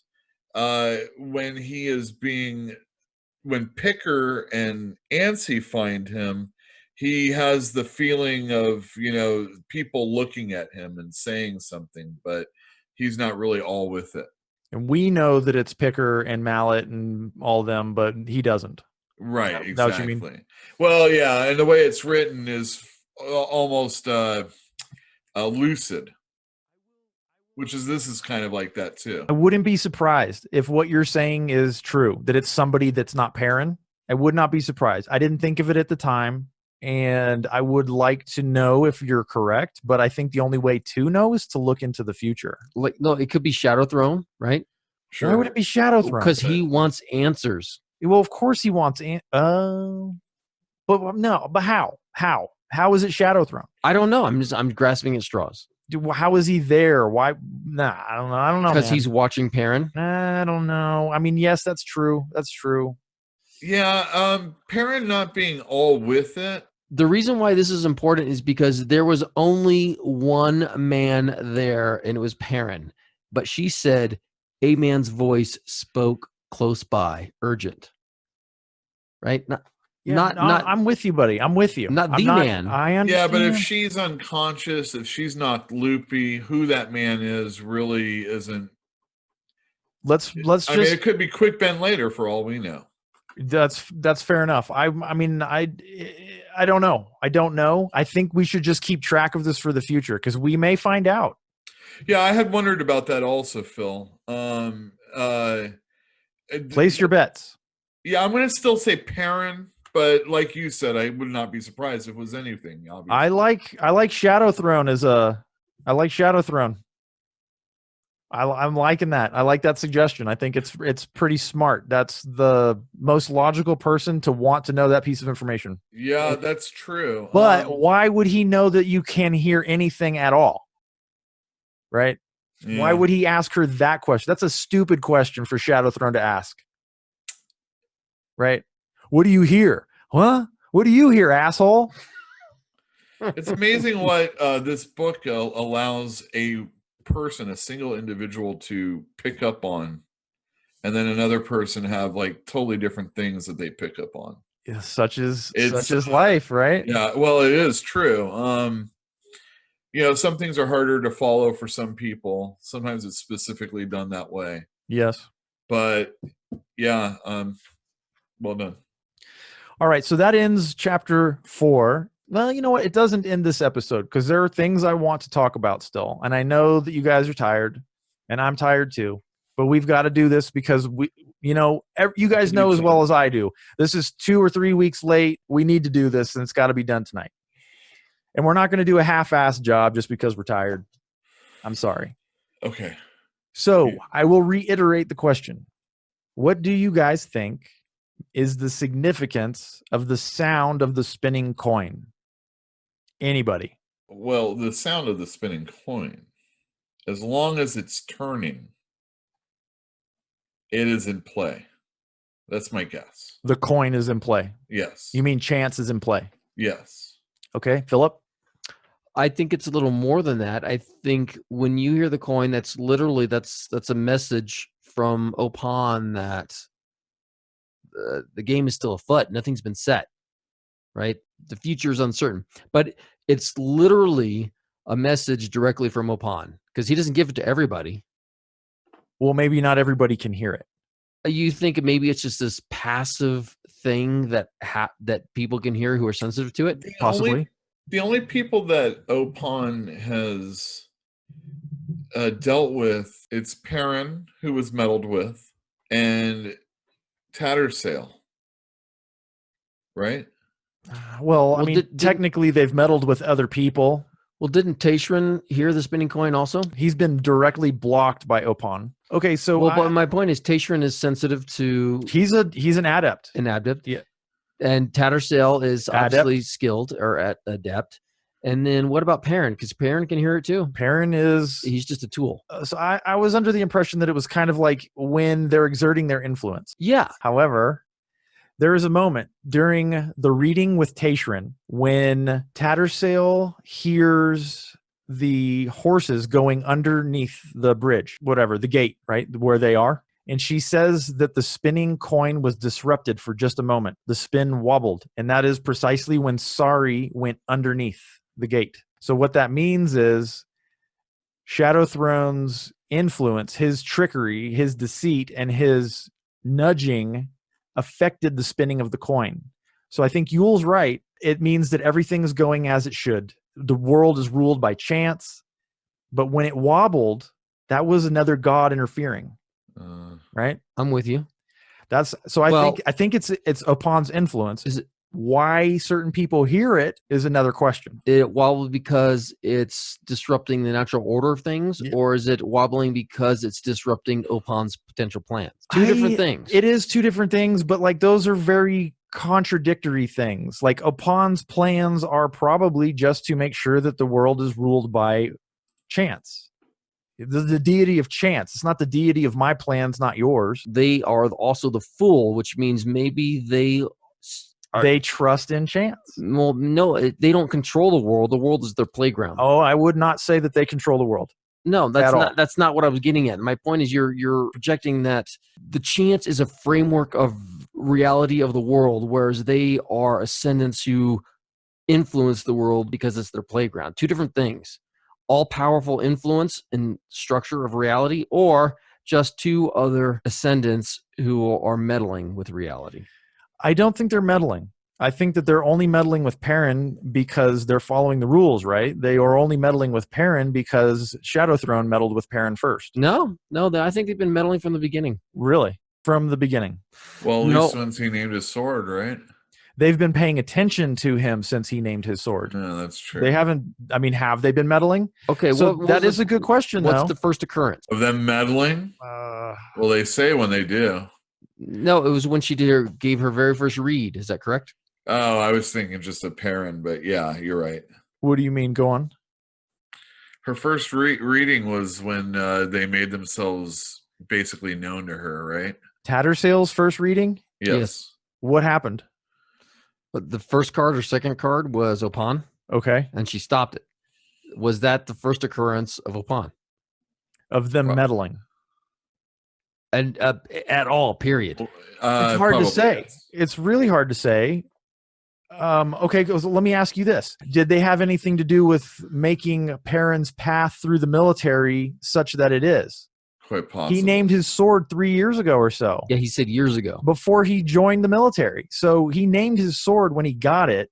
They noticed. Did they then intervene and like pass him through the military and the path so that he would be noticed by Lorne? Are they responsible for that? Really hard to say. But I'm not under the impression that they're meddlers so much as they are anti-meddlers. They're unhappy that Shadow Throne is meddling. So they're meddling right back. They're trying to right the spin.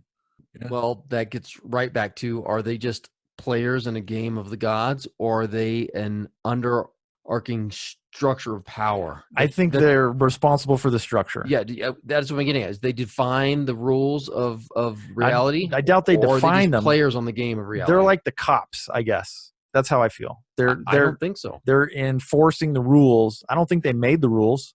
The deities have to follow the rules, right? No, they do not.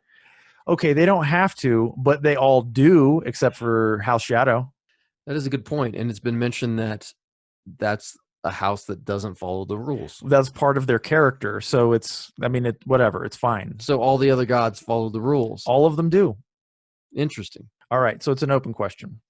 All right, so let's talk about the deck of dragons as a final parting farewell type of thing. All right. Like, give me some of the main features of the deck of dragons.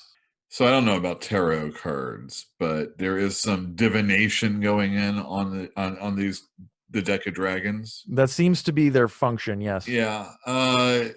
It's suggested in places I've read that maybe it's our interaction with the ways of ascendants and stuff like that.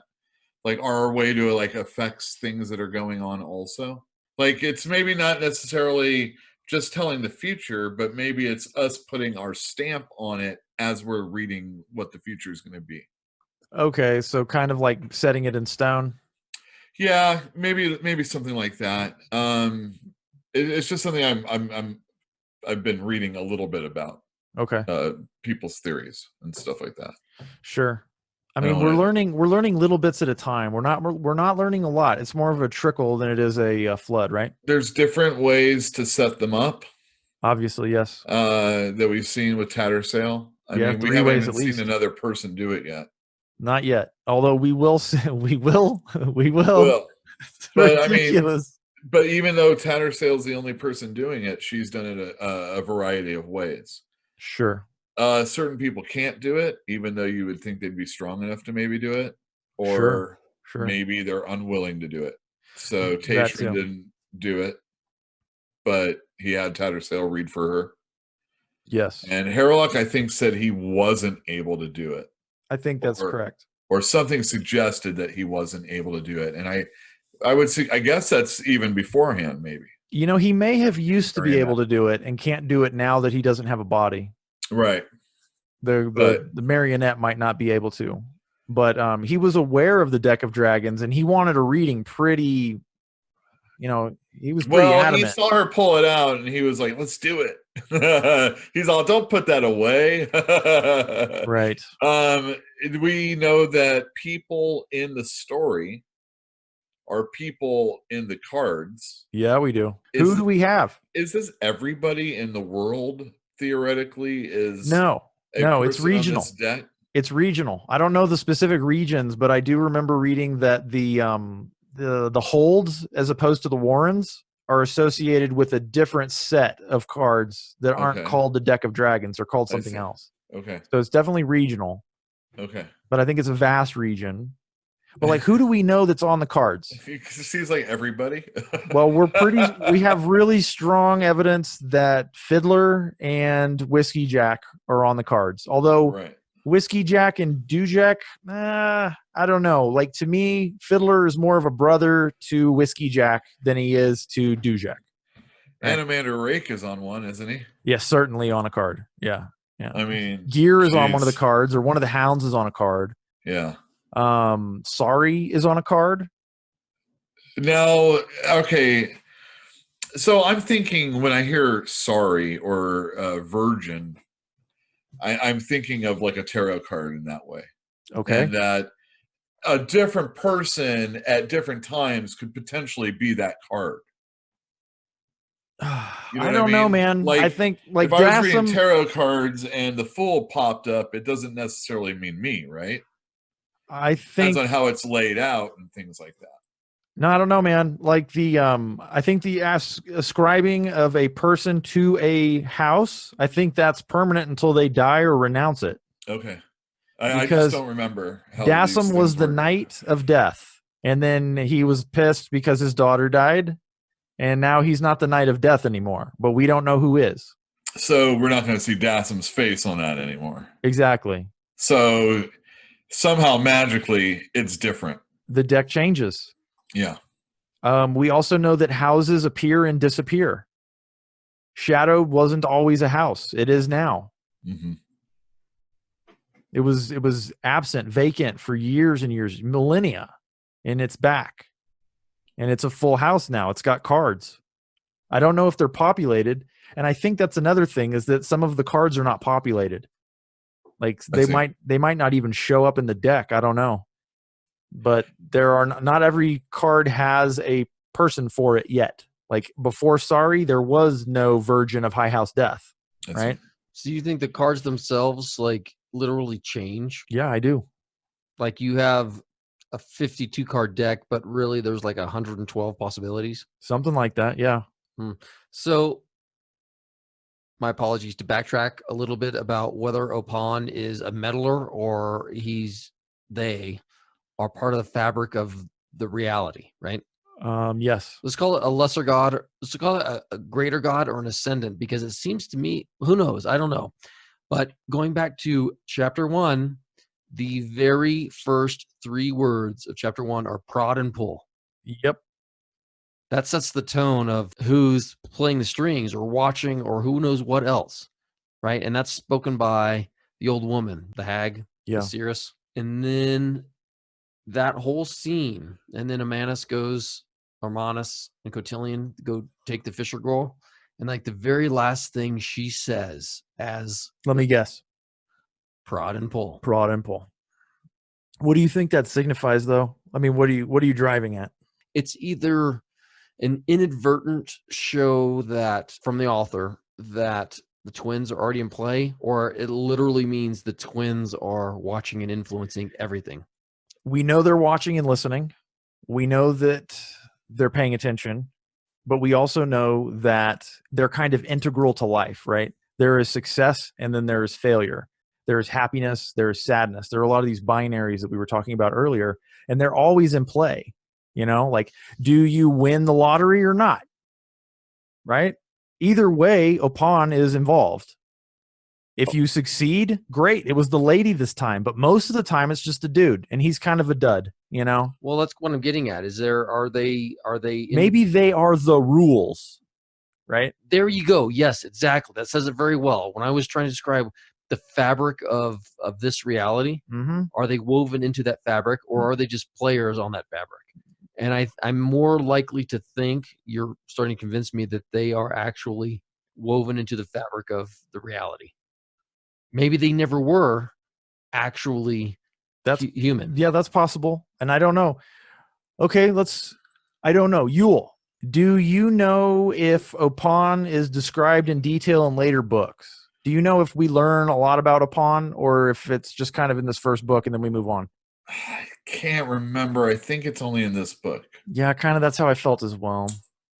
Well, to me, I don't know if we'll ever know is the problem. That may be true also, but it, like, literally the very first 3 words are prod and pull, which means from the very get-go, this is Opon's game, right? Yeah, absolutely. I completely agree. This is the game of life, right? Well, this is their game. The point is, it was their game before Cotillion and Armanis even tinkered. And now they're pissed. Like, no. This is our game. You do not get to make decisions like this. You do not get to change the rules. We are the rules. We make the rules. You follow the rules. You do what we tell you to. I think, sorry, I concede your point. I think that's a very good point. Well, thank you. Have we reached the end? We're going to be going to Darujhistan. We are going to be going to Darujhistan. Yep, those are the orders that were given reluctantly by Dujek to the Bridgeburners. Go infiltrate Darujhistan. Darujhistan was represented in the tarot reading that Tattersail did for Taishrin. It was represented by Crown. The Bridgeburners left. They left Paran behind, and I'm a little unclear on whether they intentionally left him behind. Did they leave him behind because they didn't want him involved, or did they leave him behind because they wanted him to get better? He had to get better. There was no way he was going to. Questions for the future. Yeah, I think as of right now, it was because of that. Of course, Tattersail was saying that she's like, you gotta leave me with this guy now too. I've got Hairlock, and now I have to deal with this guy. Better to have help dealing with Hairlock, don't you think? Well, she didn't know he was going to come through like he did either.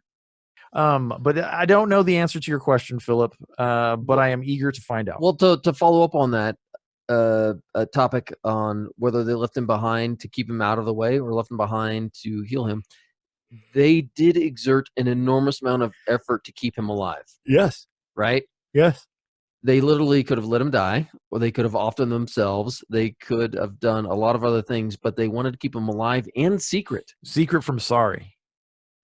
Probably. Do you think secret from Sorry? Definitely. Or do you think secret from... Well, that would be another reason. Yeah, of course.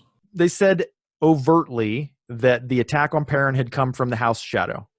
And they have already determined that Sorry is a tool of Shadow. If they're hiding it from anybody, it makes a lot of sense that they would hide it from her. Which means knowingly opposed to House Shadow. I think that yes, that does make sense. It also makes sense to, I guess, hedge their bets, I don't know. That's a good question. Why would they be opposed to Shadow? Why would the Bridgeburners be opposed to Shadow? This is just they're not tied to Paran in any way. If they lose another captain, big whoop. Yeah. Why would they exert that effort? Huh. I don't know. They must have a reason. But at the same time, they may just be opposing Sorry, preventing her from acting. Jesus, I don't know, Philip. Why would they risk their necks at all? Have we uncovered a plot hole? An unrealistic literary leap. I mean, that's what a plot hole is, right? It's a unexplained motivation. Well, they saved his life without directive from their superiors, right? Well, I mean, Mallet was called by Picker and whomever else found the body, right? So the natural thing to do is to heal the guy that is your captain. Well, maybe, but I don't know. I'm talking about from the moment that you found his body, right? I mean, that makes sense. Well, my point there is, I think if you want to have a leap of logic here, when you find a hurt person, you try to save them, right? Unless you're sorry. Yeah, unless you're sorry. But my point is, your normal human being would try to save another human. But this was also their captain, which they had just met, admittedly. Yep. But he'd also... Dude, you know what? It might have simply been because he said, if I get a knife in my back, I better have earned it. And they're like, damn it, he didn't do anything wrong yet. Exactly. Let's save this guy's life so that we can earn it. I don't know, buddy. No, seriously. I think those two things are combined. What are the odds, that he jokes around about getting stabbed in the back and then within like a minute gets stabbed? In the front. Both. In the front twice. Yeah, you got a double tap with a knife. Well, and I think also, I think they intuitively recognize that. Who said it? Nancy said, well, if he dies, something tells me that's... Yeah, it's going to be a shame. Yep. And why does he think that? Like, that's, again, it's just speculation, and I know that. But, like, what makes him say that? Is this the first captain that's spoken to them with, like, a little bit of a sense of humor and some respect? Have all the rest of them just been absolute dog? I think that it's just like anything. You live in that business long enough, you can smell a good officer. Yeah. From the get-go. And it would be a shame because they need, well, I don't know that they need Paran, but they need somebody that's got their best interest at heart. And I think Paran's a good guy. So I think at the level of finding him in the alley and trying to save him made sense. Yes. But the level of effort after that did not make sense, which is keep it quiet. Don't tell anybody. That hide him in the Tattersail's bedroom or whatever they did. I did not get that. Maybe they just didn't want him to die because they didn't understand why Sorry wanted him dead. They wanted answers. Yeah, they're seeking information this entire time. That's the whole chapter. Both of these chapters have been about people wanting information. Taishran wants information. It's all right, buddy. You all right? Taishran wants information. Tattersail wants information. Whiskeyjack, all the Bridgeburners, they want information. Everybody wants and seeks information in these chapters. Good point. That actually might be the best logical reason for keeping him alive is because he's obviously the player. If Sorry wants him dead, why? And for all intents and purposes, Sari believes that he died. No, wait, no, because they figured it out. Nope. He knows. I'm sorry, at Hood's Gate, they figured it out. At Hood's Gate, yeah, Amonis would share that information with Cotillion. But that's not something Bridgeburners would know. But Sari is Cotillion. I know. My point there is that the Bridgeburners don't know about the negotiations at Hood's Gate. Obviously. All they know is that Sari is not really human. They kind of know that. But they're like, oh, well, she tried to kill him, but failed, so let's keep this quiet. Does that make sense? They don't know that she knows he lived. I can see it as believable enough. Fair enough. I can see it. A seemingly plot hole sewed shut. We just talked ourselves through a crisis, everybody. Oh my God. Crisis averted. My faith in Erikson has completely been restored. What a guy. What a guy. Well, everybody, thank you for listening to this podcast. We will see you guys in the next one. And thank you. Hey, please send us your comments and questions and thought processes, because once again, we don't know everything, and we would love your insight into all these mysteries that we have not been able to figure out. Thank you for that. Yule, got anything? Yes. No. Let's just read Darujhistan and get on with it. All right, we're on to Darujhistan in the next episode. Good night, everybody.